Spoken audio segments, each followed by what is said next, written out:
A gente já volta falando sobre política.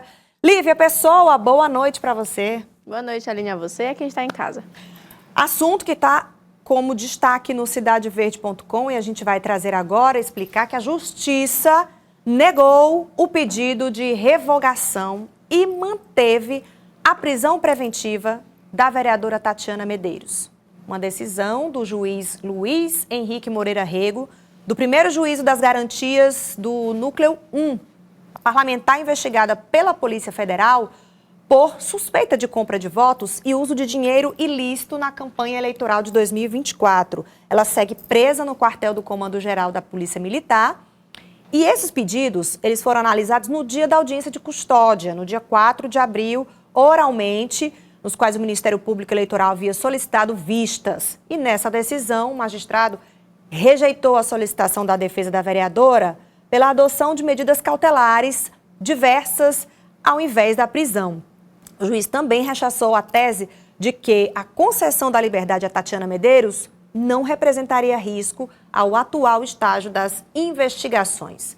Lívia Pessoa segue presa e na segunda-feira, inclusive, tem a audiência para analisar o pedido de soltura, né? Segue, então, com essas medidas cautelares, segue como está. Na segunda-feira, quem sabe, novidades. Isso, Aline, apertando a tecla ZAP de tradução do juridiquês, a defesa de Tatiana Medeiros apresentou de que ela poderia defender o seu caso, ela poderia buscar a sua soltura por completo, de forma preventiva, alegando que não representaria perigo, ou seja, ela não seria um caso violento, não seria um caso em que ela poderia representar um perigo aos investigados, às testemunhas, não seria violento. No entanto, o juiz ele entendeu que, por mais que não seja um crime, por exemplo, passional, seja um crime de colarinho branco, né, entre aspas, ainda assim, por conta de todo o contexto da investigação e que envolve possivelmente facções criminosas, uma lavagem de dinheiro por vias ilegais, não seria conveniente, não seria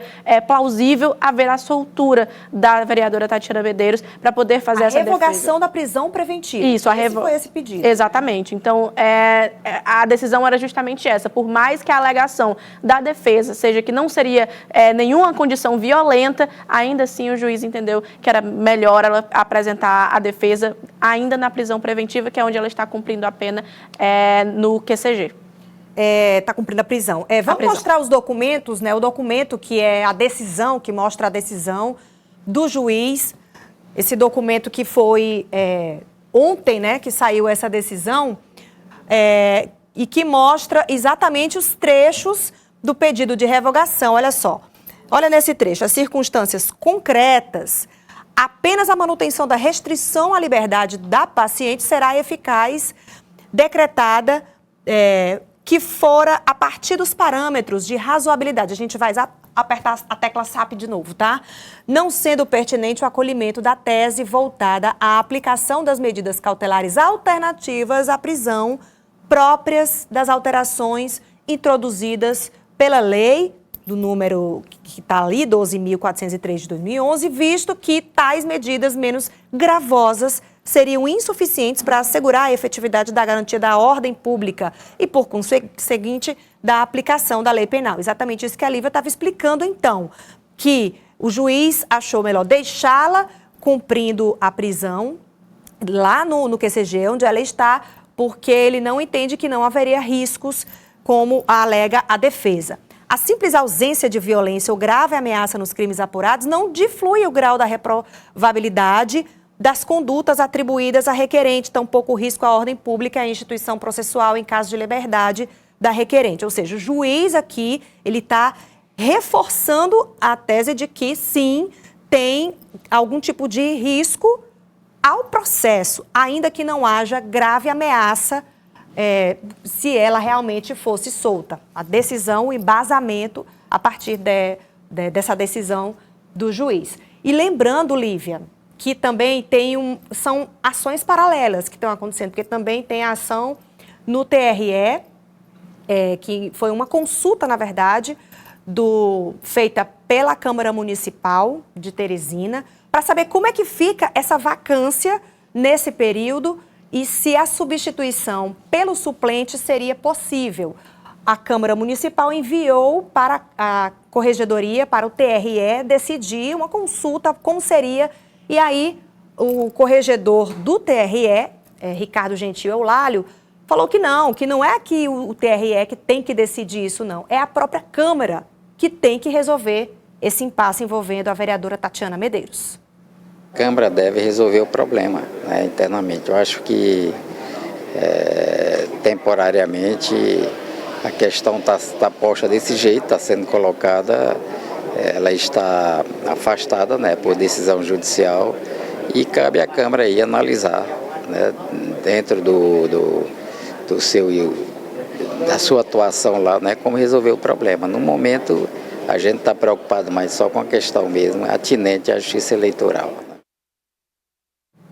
Trocando em miúdos, Lívia Pessoa, o presidente Enzo Samuel, da Câmara Municipal, queria que o próprio TRE desse essa solução. Só que o TRE disse, não, isso aqui é um caso concreto e a gente não pode antecipar julgamentos, a gente só pode falar sobre teses, casos em tese, que ainda não aconteceram. Tipo, e se porventura acontecesse uma situação dessa forma, como deveríamos proceder? Mas não, o caso já aconteceu. Por isso, o corregedor do TRE deu essa entrevista reforçando a decisão do TRE. Exatamente, Aline, porque o Poder Legislativo ele possui algumas autonomias e, dentre elas, é a execução do regimento interno da Câmara Municipal. Então, por meio disso, o Tribunal Regional Eleitoral ele tem o direito de fazer o quê? De iniciar uma investigação, de fazer com que haja o curso natural dessa execução da pena, como está acontecendo no QCG, ele participa dessa decisão junto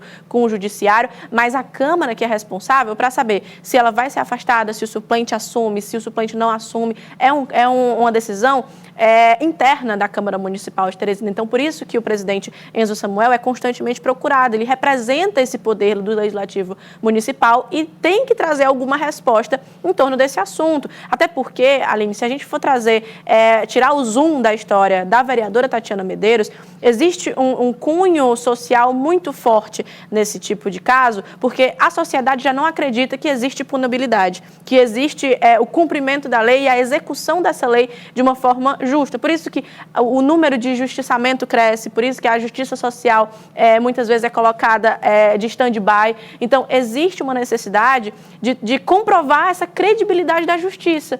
Então, por meio disso, é uma atitude de o Poder Legislativo Municipal tem uma obrigação não somente legal, não somente do regimento interno, mas uma obrigação social de prestar as contas e trazer soluções para esse caso. E agora é entender. A Câmara ela vai manter essa licença da vereadora Tatiana Medeiros com o gabinete em execução sem o suplente? Vai ser convocado o suplente? Então, existem algumas respostas que não estão sendo dadas. Por isso, é necessário, sim, ter o retorno. E há um prejuízo, porque se houver necessidade da votação de alguma matéria e que precise da presença de todos os vereadores, já não vai mais ser possível haver essa votação, porque está faltando um e o regimento não permite. Precisa ter todos os vereadores presentes. Então, isso precisa ser resolvido o mais rápido possível, essa situação.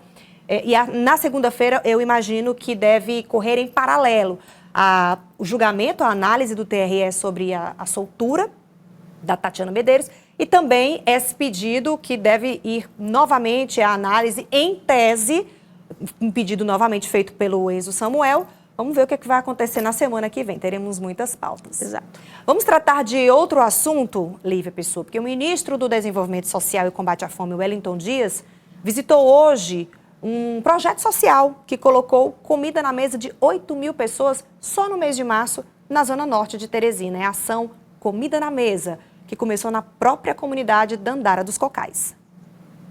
Um projeto que começou com o sonho da Maura, cozinheira que distribuía sopas para as famílias do residencial Dandara dos Cocais, na zona norte de Teresina. Ela preparava na própria casa o alimento. A solidariedade se transformou no projeto Comida na Mesa. Eu comecei com recurso próprio. Eu trabalhava na época e onde eu trabalhava era no restaurante, então sobrava muito caldo, essas coisas, e eu trazia no meu intuito de comer e alimentar minhas crianças. Mas quando eu vi que era bastante e sobrava, E era muito. Aí eu imaginei, meu Deus, eu vou fazer uma sopa e dar para algumas pessoas que sentem fome, mais do que a minha família. Então, eu comecei a juntar, e aí comecei a fazer sopa. Meu marido tinha um carrinho, a gente colocava no carrinho e saía distribuindo para as famílias mais necessitadas. O projeto Comida na Mesa atendeu mais de 260 pessoas por dia no último mês de março. O auxílio é fruto de uma parceria entre o governo do Piauí e o governo federal. Realizamos mais de 8 mil atendimentos no mês de março, de refeições, de pessoas que têm a segurança de vai ter o que comer. Um cardápio variado, rico, nutritivo, saudável, né? Então, eu posso dizer sem falsa modéstia que nesta comunidade passa fome quem quer. Exatamente. Então, temos essa certeza de poder atender as pessoas que a gente assiste. Através da oficina do programa Alimenta Cidades, o Ministério do Desenvolvimento Social fornece, além da refeição, formação profissional para a população local. Aqui tem um trabalho que acompanho desde 2021, ali, naquele momento difícil da pandemia, e aqui um trabalho social. De um lado, a alimentação, o combate à fome, aqui com a doação, né, de muitas pessoas, e a dedicação aqui, não é, dos nossos religiosos, a Igreja Católica faz esse importante trabalho, um trabalho que também nos anima porque ele integra a família de forma inteira. Maura lembra com carinho de Santa Dulce dos Pobres e, assim como a irmã católica, acredita que tudo fica mais fácil quando se tem fé. Quando eu saí do emprego, aí não pude mais fazer. Então, esse sonho parou. Mas graças a Deus que foi por pouco tempo. Chegou Frei Luciano Brasil, um anjo que caiu do céu, e Santa Dulce, né?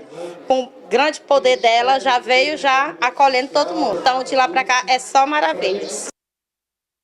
Coisa boa é ver gente que precisa ter prato na mesa, ter comida na mesa, ter essa oportunidade. Agora, Lívia Pessoa, o ministro Wellington Dias aproveitou para falar da queda de um dos ministros do governo Lula, né?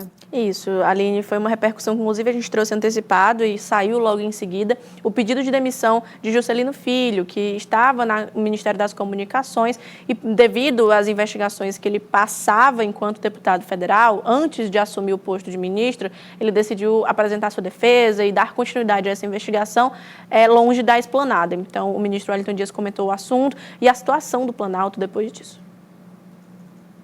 Não prejulgar nenhuma pessoa.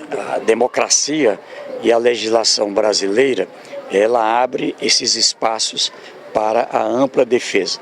O ministro Juscelino, eu acho que agiu de uma forma correta ao se afastar para separado, não é, de governo, inclusive deixando claro ali que se trata de um processo que cabe a ele ali a defesa e terá ele, como também prevê a democracia, o direito à ampla defesa. Seus advogados certamente vão cuidar. E, é claro, confiamos na justiça brasileira. Eu sempre digo, a verdade vence. Olha só, Lívia Pessoa, a gente agora vai tratar de um outro assunto que também falamos aqui já nesta semana no Jornal Cidade Verde, sobre o caso do prefeito, ex-prefeito de Teresina, doutor Pessoa, que teve as contas reprovadas pelo TCE, o Tribunal de Contas do Estado. As contas referentes ao ano de 2023. Pois bem, hoje a defesa de doutor Pessoa disse que vai recorrer da decisão do TCE sobre a reprovação dessas contas. Ele, com muita naturalidade, pediu que a gente avaliasse, né, o resultado desse julgamento, né, tendo em vista que ele entende que prestou todas as informações necessárias para o Tribunal de Contas, confia no parecer do órgão, né, nas informações, é muito o perfil dele de ter esse bom relacionamento com a instituição. E quando a gente fala de contas, né, de governo que foram avaliadas pelo órgão do TCE, é do exercício orçamentário financeiro do município, certo? Então, a gente pensa em tomar para conhecimento de todas as informações que foram ali prestadas pelo Tribunal de Contas, né, após a análise de toda a prestação de contas do município 2023, e a equipe jurídica contábil irá analisar e, porventura, entendermos que existe realmente algum vício para ser sanado, iremos fazer um recurso junto à Corte pedindo uma reconsideração né, dessa prestação de contas. Mesmo em nível de plenário, a mesma Corte tendo avaliado pela não aprovação das contas de governo, é possível fazer sim uma análise contábil das contas e com essa informação iremos partir para fazer um pedido de reconsideração, né, da avaliação, né, e analisar o contexto geral do que foi apresentado pelo Ministério Público, pela DEFAM, né, junto à Corte do Tribunal de Contas. Portanto, advogado de defesa de Dr. Pessoa, ex-prefeito de Teresina, tal Mitécio, explicando como devem ser os próximos passos após essa decisão do TCE. Mas a peça, ela tem detalhes, né, sobre essa decisão. Por exemplo, essa reprovação também diz respeito a contas que não fecharam ou recursos que vieram do governo federal e que não foram utilizados pela saúde, pela educação, e são acusações bem graves que podem comprometer aí o futuro político de Dr. Pessoa, né? Isso, Aline, perfeito. Porque quando a gente fala sobre administração pública e se fala também, principalmente, da responsabilidade fiscal e dessa sustentabilidade, é quando a receita tem que ser maior que a despesa. E quando o TCE ele observa que esse tipo de prestação de contas da receita e dessa despesa não estão equilibradas, não estão batendo por meio de comprovações, por meio de execução de obras, por meio de prestação de serviços, de utilização e direcionamento de insumos, isso faz com que haja uma investigação, uma auditoria dessas contas, que é o que acontece anualmente nas prefeituras. Então, quando é percebido essa ausência de comprovação por meio da gestão do Dr. Pessoa em 2023, nota-se um desequilíbrio que acarretou uma subsequência de 2024, na gestão atual, que muitas vezes é falada por Silvio Mendes e pelos técnicos da prefeitura. Então, que seja investigado da forma correta e que possa trazer essas respostas que muitas vezes a gente se questiona por que certas coisas não terminaram a tempo, por que não aconteceu tal obra. Então, a apresentação dessa defesa do ex-prefeito Dr. Pessoa faz com que haja uma busca por esse entendimento e justamente por esse retorno da administração pública. Tá certo, Olívia Pessoa, a gente vai acompanhar, ainda tem 2024 também para fazer análise, né? Um caso que a gente vai acompanhar. A gente fala agora da gestão atual, o prefeito Silvio Mendes, que fez uma análise dos 100 dias de gestão. O prefeito começou o balanço dos 100 dias de gestão com ações na área da educação, números e resultados. Conseguimos contratar 778 novos servidores para a educação, metade professores, outra da área administrativa e afins. Foram criadas 15 mil novas vagas na rede municipal, nas 323 escolas que o município possui, passando dos 90 mil alunos da rede, né, e tem vagas para todos, que ninguém fique sem estudar por conta de não ter vaga. Tem vagas, das 15 mil novas vagas, apenas 1.500 e poucos foram ocupados. Números também na saúde. 1.291 concursados foram chamados. 50 milhões de reais destinados à compra de medicamentos para os hospitais da rede municipal.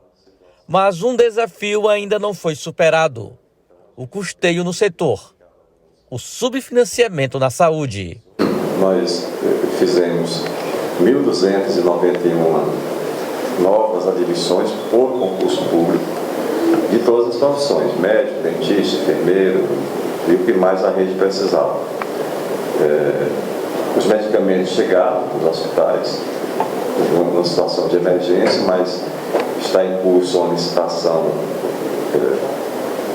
com o valor estimado de 50 milhões de reais em medicamentos, para que ninguém deixe de ter o medicamento necessário para cuidar e manter sua saúde. O HUT continua com um déficit financeiro muito forte, mais de 20 milhões de reais mês, mas em janeiro já foi conseguido, na nova direção, um recorde na realização de 1.543 cirurgias. É o recorde dos seus 17 anos. Silvio Mendes também fez um balanço nada animador sobre a situação do transporte coletivo em Teresina. A gente quer garantir que volte o prestígio do transporte público para quem perdeu credibilidade.